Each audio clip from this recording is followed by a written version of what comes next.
नमस्कार भाइयों हमने पिछली वीडियो आयतन यानी वॉल्यूम से संबंधित बनाई। इसका हम एक पार्ट ला चुके हैं, आज उसका दूसरा पार्ट है। अगर किसी भाई ने वो पार्ट नहीं देखा तो पहले उस पार्ट को देखिए, तब इस पार्ट पर आप आना है, तभी अच्छी तरह से समझ में आएगा भाई।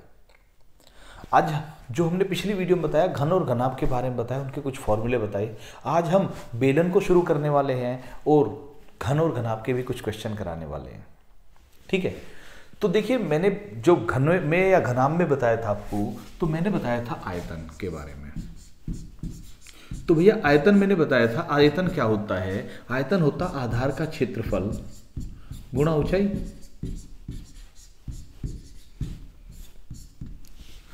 आधार के क्षेत्रफल और ऊंचाई की गुणा करें तो ये आयतन होता है, ठीक है। ये हमने पिछली वीडियो में आपको बताया था। अब ये जो अगर हम बात करें घनाभ की, तो घनाभ का आयतन कितना था? लंबाई गुणा चौड़ाई, L और B की गुणा करें तो क्षेत्रफल, और H की गुणा करें तो आयतन आ गया। ये हम पढ़ चुके हैं, ठीक है। इसके बाद आज हम थोड़ा सा एक चीज और देखते हैं, इसी के आधार पर बेलन की बात करेंगे अभी हम। तो जब बेलन की बात करें तो बेलन क्या होता है उसको समझिए। यहां पर देखिए भाई, बात हम कर रहे हैं बेलन की। ठीक है, बेलन यानी सिलेंडर। अब जो सिलेंडर होता है, हम पहले उसका एक चित्र बनाते हैं। यहां पर सिलेंडर ये इस तरह का होता है, यानी नीचे से सर्किल होगा, ऊपर से सर्किल होगा और सीधी लाइन से जुड़ा हुआ होगा। यानी जैसा घनाभ है बिल्कुल ऐसा ही सिलेंडर है, लेकिन इसकी छत और फर्श जो होते हैं वो आयताकार नहीं होकर क्या होते हैं? वर्ताकार होते हैं, सर्किल के रूप में होते हैं भैया। तो ऐसा घनाभ जिसका फर्श और जिसकी छत सर्किल के रूप में है, वो क्या है? वो बेलन है। अब जब उसका आयतन, हम घनाभ के आयतन की बात कर रहे थे, जब हमने बताया घनाभ का आयतन बराबर होता है क्षेत्रफल गुणा ऊंचाई, तो इसका आयतन भी होगा क्षेत्रफल। अब क्षेत्रफल कितना होता है? Pi r square. क्यों भैया?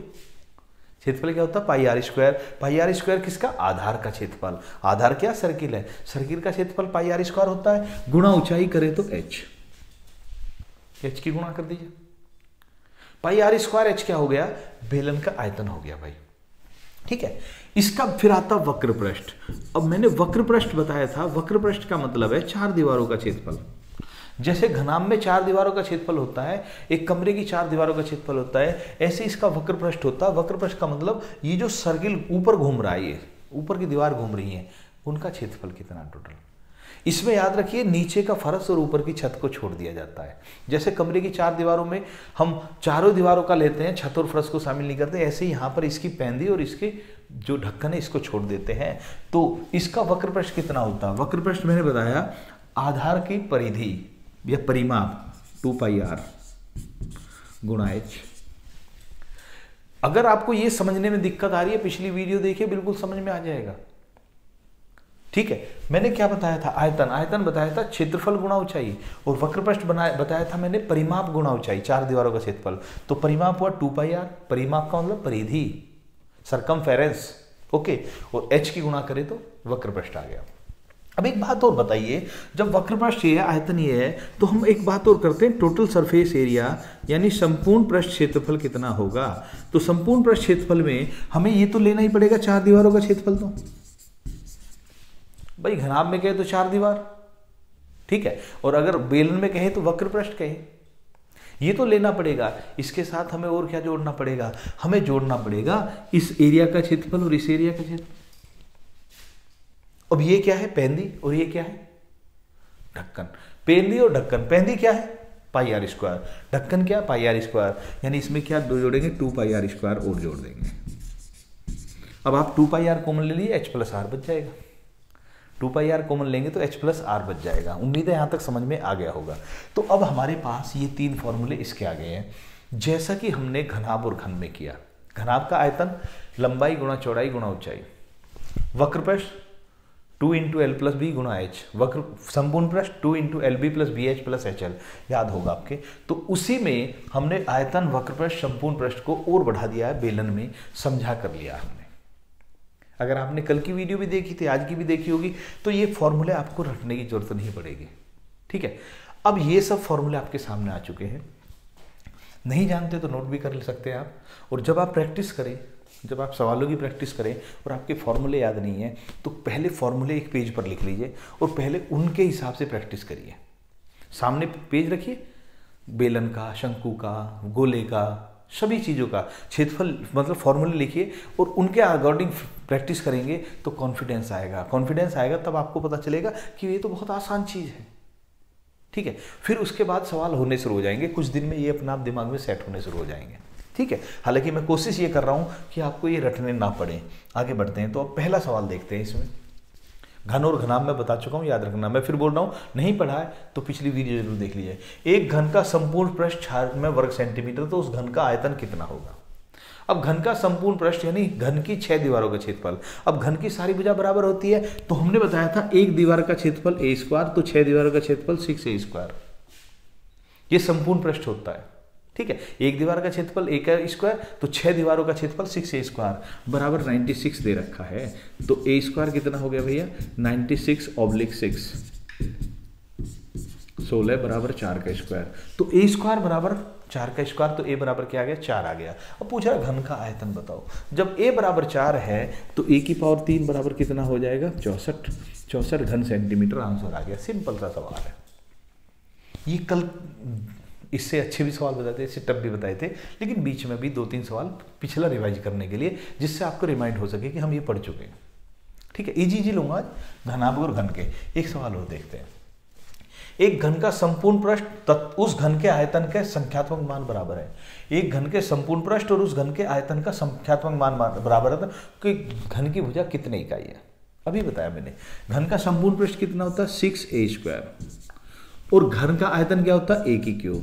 सवाल क्या कह रहा है, एक घन का संपूर्ण पृष्ठ और उस घन के आयतन, ये संपूर्ण पृष्ठ ये आयतन का संख्यात्मक मान बराबर है। ये दोनों संख्या के रूप में बराबर है। उम्मीद है समझ में आ गया होगा। अब देखिए, यहाँ a² है, a³ है, तो a³ के नीचे a² को ले गए, इसको इधर ले गए, बराबर 6 आ गया। यहाँ 6 बच गया, a² इधर पहुंच गया। a³ को a² से भाग देंगे, बचा क्या, a⁴ a बराबर 6। पूछ रहा घन की भुजा कितने इकाई है, 6 इकाई है। अब चाहे वो 6 सेंटीमीटर है, चाहे 6 फीट है, चाहे 6 किलोमीटर है, चाहे 6 प्रकाश वर्ष है, इकाई कितनी है, 6 यूनिट है, 6 इकाई है। उम्मीद है ये समझ में आ गया होगा। a बराबर 6। ठीक है, थोड़ी सी स्पीड यहाँ पर ज़्यादा ले रहा हूँ, हालांकि स्पीड तो मैं अपनी वीडियो में ज़्यादा ही रखता हूँ। मैं चाहता हूँ कि आपके जो है ज़्यादा से ज़्यादा टाइम यूटिलाइज हो, इसीलिए मैं सवालों की स्पीड ज़्यादा रखता हूँ, क्योंकि अगर समझ में नहीं आएगा तो आप उसको रिवाइंड करके भी देख सकते हैं। कम से कम आपका टाइम खराब नहीं होना चाहिए। ठीक है, 2 सवाल हो गए हैं, कल वाला रिवीजन कर रहे हैं हम हल्का सा। आगे बढ़ते हैं, मैंने पहले ही बोल दिया था। 5 मीटर, 2 मीटर और 0.6 मीटर के घनाभ में से 20 सेंटीमीटर भुजा के कितने घन काटे जा सकते हैं। एक घनाभ है, उसमें से घन काटने। कल बताया था, बहुत अच्छा सवाल बताया था, दीवार वाला। दीवार में ईंट कितनी है वो बताया था। ठीक है, आज बढ़ते हैं। एक घनाभ है, उसमें से छोटे घन काटने। मैंने बताया ऐसे सवाल में क्या करें, बड़ी वस्तु के आयतन को छोटी वस्तु के आयतन से भाग दे दीजिए। अब बड़ी वस्तु है घनाभ 5 मीटर, 2 मीटर, 0.6 मीटर, और छोटी वस्तु है घन 20 सेंटीमीटर। यूनिट सेम होनी चाहिए, यूनिट सेम करना बस सिंपल सी बात है। तो घनाभ का आयतन 500 सेंटीमीटर गुणा 200 सेंटीमीटर, मीटर को सेंटीमीटर बदल लिया, 0.6 मीटर का मतलब है 60 सेंटीमीटर। घनाभ की लंबाई, चौड़ाई, ऊंचाई, ओके, 500, 200, 60 बटे घन का आयतन, घन कितना, 20 गुणा 20। उम्मीद है ये समझ में आ गया होगा। अब काटते हैं भाई, 20 से ये 3 बार कट गया, 20 से ये 10 बार कट गया, और 0 से 0 कट गया, 2 से ये 250 बार कट गया। अब देखिए सिर्फ ये बचा 250 गुणा 3, आंसर आ गया 750। क्लियर है भाई, उम्मीद है बिल्कुल सही समझ में आया होगा। ठीक, बड़ी वस्तु का आयतन बटे छोटी वस्तु का आयतन, ऐसे भी कल भी सवाल कराया था, उसी का थोड़ा सा आगे है। ठीक, थोड़ा और बढ़ते हैं। अब देखिए, बहुत अच्छा सवाल है ये। देखिए, 2 समान घनों को आपस में चिपका दे तो संपूर्ण पृष्ठ कितने प्रतिशत घटेगा या बढ़ेगा। 2 समान घनों को चिपकाया है, समान घन है, और चिपका दे तो संपूर्ण पृष्ठ, टोटल सरफेस एरिया कितने % घटेगा या बढ़ेगा। आप ट्राई कीजिए भाई। मैं थोड़ा सा वाइट स्क्रीन ले लेते हैं इसमें, जिससे अच्छा समझ में आए। ये क्या कह रहा है उसको समझिए। हमारे पास 2 घन हैं। अब मैं घन की जगह यहाँ पर एक वर्ग टाइप में ही ले रहा हूँ। एक घन ये है और एक घन ये है, और दोनों को हमने क्या करा, यहां से चिपका दिया बिल्कुल। तो क्या प्राप्त होगा, घनाभ प्राप्त होगा। ठीक है, अब देखिए सिंपल सी बात है, एक घन का वक्र संपूर्ण पृष्ठ कितना होता है, 6a², एक घन का। तो जब दोनों अलग थे तो 2 की गुणा करी तो कितना हो गया, 12a²। तो दोनों घनों का संपूर्ण पृष्ठ 12a²। यहां तक ठीक है। अब बन गया हमारा घनाभ। घनाभ में देखिए, इसमें एक घन में कितनी थी, 6 भुजा थी, एक घन में 6 भुजा थी। अब भी यहां पर 6 भुजा है, लेकिन क्या हुआ, एक भुजा इधर वाली जो है वो 1 इकाई है, इधर वाली 1 है, ऊपर वाली 2 है, नीचे वाली 2 है, सामने 2 है, पीछे 2 है, यानी 2-2 वाली 4 मिली टोटल, और 1-1 वाली 2 मिली, तो 2-2 वाली 4 8, और एक इधर 10। तो 10 ही तो भुजा रहेगी, एक तरह से 10 भुजा रहेगी, 2 गायब होगी। कहां पर गायब होगी, ये जो दोनों मिली हैं, जहां पर ये मिला है आपस में, उस एरिया का क्षेत्रफल अब नहीं निकलेगा। तो 12a² की जगह कितना हो जाएगा, 10a²। ठीक है, उम्मीद है समझ में आ गया होगा। अगर नहीं आया समझ में तो फिर से देखिए भैया, मान लिया हमारे पास एक घन है ये और एक ये है, अगर हम इसको यहाँ के और यहाँ को चिपकाएंगे, ऐसे चिपकाएंगे, तो ये जो बीच में पोर्शन है इसका हम क्या करेंगे, इसका सरफेस एरिया से कोई लेना देना नहीं रहेगा। ठीक है, अब अगर हम इसको देखें, अगर तो 2 दीवार खत्म हो रही है तो 10a² रह गया। थोड़ा और समझते हैं, अगर ऐसे समझ में नहीं आ रहा तो देखिए, मान लिया जो हमारा एक घन था उसकी एक भुजा थी 1, हर एक भुजा 1-1 थी, तो अब ये क्या हुआ, 1 और 1 2, लंबाई होगी 2। ठीक है, कोई दिक्कत नहीं है, लंबाई 2, चौड़ाई पीछे की तरफ 1, ऊंचाई 1, सिर्फ लंबाई 2 है, चौड़ाई ऊंचाई 1 है, याद रहेगा। ओके भैया, अब आ जाते हैं, जब हमारा क्या है कि लंबाई 1 2 हो गई है, चौड़ाई 1 रही है, क्योंकि चौड़ाई में थोड़ी जोड़ा, एक ही साइड से तो बढ़ेगा ना बस। ओके, लंबाई क्या हो गई, 2 हो गई है, चौड़ाई 1 है, ऊंचाई भी 1 है। अच्छा जी, अब देखते हैं 2 × L + B × H, ये होता है क्या, बोलिए। नहीं जी, ये क्या होता है, ये होता है 4 दीवारों का क्षेत्रफल। 2 × LB + BH + HL, संपूर्ण पृष्ठ निकालेंगे। अब देखिए हमने क्या कहा, लंबाई 2 हो गई है, तो 2 × 1 + 1 × 1 + 1 × 2, तो ये कितना हुआ, 2 1 2, तो ये हो गया टोटल 5, 5 × 2 10 हो गया। तो 10a² ही तो बता रहा हूं मैं डायरेक्ट। सवाल समझने की चीज है भाई। अब इस सवाल को वैसे तो मैं रटवा कर कह देता कि भाई इतना ही आंसर आएगा ऐसे हर सवाल में, लेकिन आपको समझने भी तो आना चाहिए। तो हमने क्या कहा कि एक दीवार, अगर हमारे पास एक घन है तो उसकी एक दीवार का क्षेत्रफल a², तो 6 दीवारों का क्षेत्रफल 6a²। अब 2 घन है तो 12a² बन रहा था अलग अलग, लेकिन जब दोनों को चिपका दिया तो 2 दीवार आपस में चिपक गई, और जहां से वो चिपके हैं वो दिखना बंद हो गया, वो अंदर समा गया। तो बाहर का जो सरफेस, बाहर का ही तो नापते हैं, बाहर का जो सरफेस रहा 10a² हो गया। अब 12 से 10 रह गया, तो कितने की कमी आई, कमी आई 2a² की। कमी गुणा 100 बटे पुरानी वैल्यू थी 12a², कमी हुई इतने परसेंट की, परसेंट में पूछ रहा था, कमी गुणा 100 बटे पुरानी वैल्यू, a² से a² कैंसिल, ये 6 आ गया, 100 बटे 6 यानी 16 से ही 2/3% का आंसर आ गया। अब भाइयों मित्रों, एक चीज का ध्यान रखना, ऐसा सवाल बहुत अच्छे तरीके से पूछा जा सकता है। घन की भुजा कुछ भी दे, घन का संपूर्ण पृष्ठ कुछ भी दे, घन का वक्र पृष्ठ कुछ भी दे, आयतन कुछ भी दे, कहा जाए कि 2 समान घनों को चिपका दिया गया, उनके संपूर्ण पृष्ठ में कितने परसेंट की कमी हुई, इतने परसेंट की ही कमी होगी, याद रखना। आयतन घटेगा बढ़ेगा नहीं, क्योंकि आयतन तो सेम ही रहेगा भाई। एक को अलग अलग, 2 को अलग अलग लीजिए या एक जगह इकट्ठा कर लीजिए, आयतन चेंज नहीं होगा, संपूर्ण पृष्ठ चेंज हो जाएगा भैया। यहां तक समझ में आ गया भाई, क्लियर है। चाहे साइज कोई भी हो, अगर 2 समान घनों को एक साथ चिपकाएंगे तो संपूर्ण पृष्ठ 16 से ही 2/3% कम होगा ही होगा, चाहे साइज कुछ भी है। वो सवाल को बताने के लिए, बरगलाने के लिए, रास्ते से भटकाने के लिए वो इस संख्याएं अलग अलग यूज कर सकता है, कोई फर्क नहीं पड़ रहा, आंसर यही आएगा। ठीक है, तो अभी हमने ये घन और घनाभ के बारे में कल पढ़ लिया था, उसी का हमने थोड़े से 2-3 सवाल और बढ़ाए हैं। अब थोड़ा सा बेलन, मैंने अब कहेंगे जी देखिए बेलन के फॉर्मूले पहले बता दिए, क्वेश्चन बाद में बता रहे हैं। अरे भाई याद भी तो रहनी चाहिए। आप जब एग्जाम हॉल में जाएंगे तो पता चलेगा जी आपने ये फॉर्मूला तो 10 दिन पहले पढ़ा था, आज यूज करना पड़ रहा है। ऐसा थोड़ी है कि आप एग्जाम हॉल में जाएं तुरंत फॉर्मूला आए और तब सवाल करो तुरंत आप देख कर, ऐसा नहीं होता ना, पहले ही पढ़ी चीज़ें होती है। तो आप इसीलिए यूज करिए कि मैंने बेलन बता दिया, थोड़ा सा टाइम इधर उधर भटकाया, अब देखते हैं आपको कितना याद है, देखते हैं। पहले अभी एक सवाल और आ गया है, छोड़िए इसको, बाद में देखेंगे किस दिन फिर। एक क्या दोनों सवाल उसी के हैं। बेलन का कर लेते हैं पहले। एक बेलन के आधार की त्रिज्या 5 सेंटीमीटर, ऊंचाई 7 सेंटीमीटर है, उस बेलन का आयतन कितना होगा? ट्राई कीजिए भाई।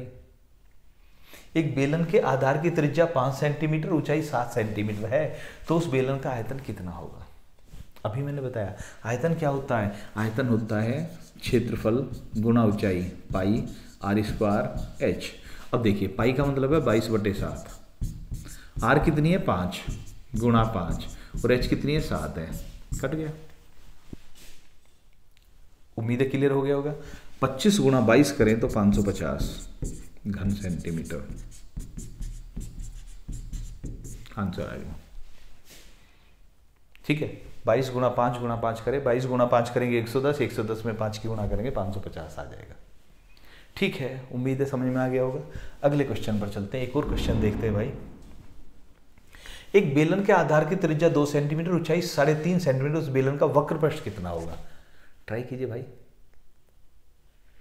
ओके, एक बेलन के आधार की त्रिज्या 2 सेंटीमीटर, ऊंचाई 3.5 सेंटीमीटर है, उस बेलन का वक्र पृष्ठ बताया था मैंने, परिमाप गुणा ऊंचाई। परिमाप कितना? 2πr गुणा h। वक्र पृष्ठ का फॉर्मूला ये है 2 गुणा 22/7 गुणा r कितनी है 2 और ऊंचाई कितनी है 3.5। 3.5 को 7/2 लिख सकते हैं। 7 से 7 कैंसिल, 2 से 2 कैंसिल, 44 आ गया। सीधा सा सवाल। कांस्टेबल जीडी में इसी तरह के सवाल होंगे, याद रखिए, बिल्कुल सीधे से सीधा फॉर्मूले में अप्लाई करना है, बस फॉर्मूला ध्यान रखिए, नंबर खराब। ठीक है, यहां तक क्लियर है? ओके, हालांकि हम तो आपको हर लेवल के सवाल को बताकर चलेंगे। अगला एक क्वेश्चन और देखिए। एक बेलन के आयतन और उसके वक्र पृष्ठ के क्षेत्रफल का संख्यात्मक मान बराबर है, उस बेलन के आधार की त्रिज्या कितने इकाई है? ट्राई कीजिए भाई, ट्राई कीजिए, बहुत अच्छा सवाल है। ओके, देखते हैं। एक बेलन का आयतन पाई r² h, ठीक, और उसका वक्र पृष्ठ 2πr h का संख्यात्मक मान बराबर है। यही तो कह रहा है, एक बेलन के आयतन और उसके वक्र पृष्ठ का संख्यात्मक मान बराबर है। तो अब देखिए, आप चाहे तो यहीं पर काट सकते हैं, पाई से पाई कैंसिल, h से h कैंसिल, r² बराबर बचा 2r। तो इसका मतलब क्या हुआ, इसका हर को ले आइए, r² r बराबर 2। तो r की स्क्वायर को r से भाग देंगे तो 1r बचेगा, r बराबर 2 सेंटीमीटर आ गया, सॉरी 2 इकाई आ गया। कितनी इकाई है? 2 इकाई है। त्रिज्या कितनी है? 2 इकाई है। ऊंचाई कितनी है? ज्ञात नहीं कर सकते क्योंकि h तो कट गया, इसमें बता ही नहीं सकते आप। उम्मीद है समझ में आ गया होगा। ओके, अगले सवाल पर चलते हैं भाई। अगला क्वेश्चन देखिए। एक बेलन के आधार की त्रिज्या और ऊंचाई का अनुपात 5:7 है। त्रिज्या और ऊंचाई, वक्र पृष्ठ 220 वर्ग सेंटीमीटर, उस बेलन का आयतन कितना होगा? ट्राई कीजिए भाई। ओके भाई, जब अनुपात दे रखा है तो जहां अनुपात दे रखा है वहीं पर x या a लगा देते हैं, a लगा देते हैं हम। ठीक है, अब मैंने बता दिया, ट्राई कर सकते हैं हम, नहीं करेंगे, आ जाइए। वक्र पृष्ठ दे रखा, वक्र पृष्ठ होता है 2πr h, तो 2 गुणा 22/7 गुणा r कितना है 5a, h कितना है 7h बराबर 220। ठीक है, वक्र पृष्ठ कितना दे रखा है? 220 दे रखा है। 2πr h, पाई 5a त्रिज्या है, 7a ऊंचाई है। ठीक है, 5a और 7a, h नहीं है ये, सॉरी a है, क्योंकि हम a को a में ही ले रहे हैं ना, दोनों यूनिट सेम होंगे, अनुपात सेम है तो। ओके, अब देखते हैं हम, इस 7 से ये 7 कैंसिल हो जाएगा, तो a गुणा a को रोक लीजिए, a गुणा a बराबर 220/2 गुणा 22 गुणा 5। ठीक है, 22 से ये 10 बार कट गया। ठीक है, और 10 से ये 1 बार कट गया, तो a बराबर a² बराबर 1, तो a बराबर भी 1 ही आया। ठीक है, a बराबर भी 1 आया है। हो सकता है यहां 4 आ जाता, तो 4 आता तो क्या होता, a बराबर 2 होता। यहाँ 9 आता तो a बराबर 3 होता। इसका मतलब उसकी त्रिज्या कितनी है, 5 सेंटीमीटर है, और ये कितना है, 7 सेंटीमीटर है। 5 और 7 ही हाइट है इसका मतलब। अब तो आयतन बता सकते हो, बेलन का आयतन पाई आर स्क्वायर एच, यानी 22/7 गुणा 5 गुणा 5 गुणा एच, वही आ गया 550 वाला ही। ठीक है, उम्मीद है ये समझ में आ गया होगा। सिंपल सी बात, जहां अनुपात दे रखा, जितना अनुपात है उसी के साथ एक्स लगा दीजिए या उसी के साथ ए लगा दीजिए, सवाल होता चला जाएगा। ठीक है भाइयों, ये सवाल मैंने आपको हल्की सी प्रैक्टिस कराई है। किसकी भाई, बेलन की। मैंने कल घनाभ और घन कराया, आज बेलन की शुरुआत कर दी। ठीक है, एक सवाल और लेंगे, अच्छे वाला सवाल। ठीक है, थोड़ा बड़ा मैंने इसलिए लिखा क्योंकि आपको करना है। एक ठोस बेलन की कुल सतह का क्षेत्रफल 462 वर्ग सेंटीमीटर है और उसकी वक्रीय सतह का क्षेत्रफल कुल सतह के क्षेत्रफल का 1/3 है। उस बेलन की त्रिज्या कितनी होगी? ट्राई कीजिए भाई, देखिए ध्यान से, वीडियो को पॉज कर सके आप आराम से देख सकते हैं। तो देखिए, कुल सतह यानी संपूर्ण पृष्ठ, कुल सतह का क्षेत्रफल कितना बताया था और वक्र पृष्ठ का क्षेत्रफल कितना बताया था? तो वक्र पृष्ठ का क्षेत्रफल बताया था हमने 2πr(h), याद होगा आपके, 2πr(h), और कुल सतह का क्षेत्रफल में 2πr(h) प्लस 2πr²। ठीक है, अब देखिए यहां पर हम अगर बात करें 2πr(h) प्लस 2πr² बराबर दे रखा 462, ये 462 दे रखा है, और कह रहा है उसकी वक्रीय सतह का क्षेत्रफल कुल सतह के क्षेत्रफल का 1/3 है। इसका 1/3, इसका 1/3, 3 से भाग दिया, 3 एकम 3, 3 पंजे 15, 3 चौके 12, 154 है। तो 2πr(h) 154 है, तो इसकी जगह में 154 रख सकते हैं या नहीं रख सकते? रख सकते हैं भैया। हम कह सकते हैं 154 प्लस 2πr² बराबर 462। कोई दिक्कत तो नहीं भाई? ओके, अब एक बात बताइए, अब हमारे पास सिर्फ 2πr² बच गया। ऊपर के को मैं डिलीट मार रहा हूं, यहां से इरेज कर रहा हूं, यहां से हमने इसको इरेज किया। अब हम क्या करते हैं, यहाँ पर हम इसको 154 को उधर ले जाते हैं, तो 2πr² यहाँ बच जाएगा। 2πr² बराबर 462 माइनस 154, ठीक है, बराबर आ गया 308। 2πr² 308 है। अब तो आराम से पूछ क्या रहा है, r की वैल्यू पूछ रहा है। जब r की वैल्यू पूछ रहा है तो 2 गुणा 22/7 गुणा r² बराबर 308 है। अब एक बात बताइए मुझे, इसको अगर हम इधर ले जाएंगे तो क्या होगा, 7 जो है ये गुणा में आ जाएगा, 22 और 2 नीचे पहुंच जाएगा। उम्मीद है सही समझ में आ गया। 11 से ये 2 बार, 11 दूनी 22, 8 11 88, 4 से ये 7 बार, तो r² बराबर 7 गुणा 7, तो r कितनी है भैया, 7 है। r² बराबर 49 है, तो r कितनी है, 7 है। यही पूछ रहा, त्रिज्या कितनी होगी। ठीक है भाइयों, ये जो अभी हमने आपको जो सवाल बताए हैं बेलन के, बस मैं आज आपको बेलन टफ नहीं बताना चाह रहा था।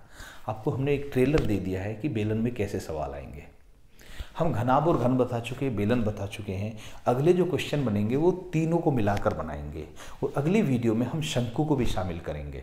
याद रखना, शंकु का एक हल्का सा बताएंगे, उसके बाद शंकु, बेलन, घनाभ और घन सभी को लेकर चलेंगे। एक बात और कि आप ये जरूर बताएं कि वीडियो की स्पीड कितनी रखनी है, एक दिन में कितना बढ़ाना है, ये जरूर बताइए। अगर आपको लग रहा है कि भाई हमें थोड़ा सा स्पीड बढ़ाना है, क्योंकि मैं इस पर इतने आराम से चल रहा हूँ इस चैप्टर पर, क्योंकि मुझे मालूम है सब बच्चे इससे डरते हैं ज़्यादातर। अगर आप इससे डर रहे हैं तो इसको करना है, इस पर ही अटैक ही करना है भैया। ठीक है, इसीलिए मैं कह रहा हूँ कि धीरे धीरे चलिए, लेकिन एक बार में बस क्लियर होना चाहिए, इसलिए मैंने स्पीड कम कर रखी है। आगे की जो वीडियो आएगी, दूसरे चैप्टर की वीडियो आएगी, उसमें हम ज़्यादा क्वेश्चन कराएंगे। इसमें मुझे बेस बनाने में टाइम लग रहा है। फिर भी एक बार अगर आपका कमेंट आएगा तो हम उस पर ज़रूर विचार करेंगे। बताइए कि मतलब क्वेश्चन ज़्यादा करें या इतने ठीक है। हम स्पीड थोड़ा ज़्यादा बढ़ा के और भी क्वेश्चन बढ़ा सकते हैं, लेकिन बताना आपको पड़ेगा। ठीक है भैया, आज की वीडियो में भाइयों इतना ही। अगली वीडियो में फिर मुलाकात होगी। जय हिंद भाइयों, वंदे मातरम।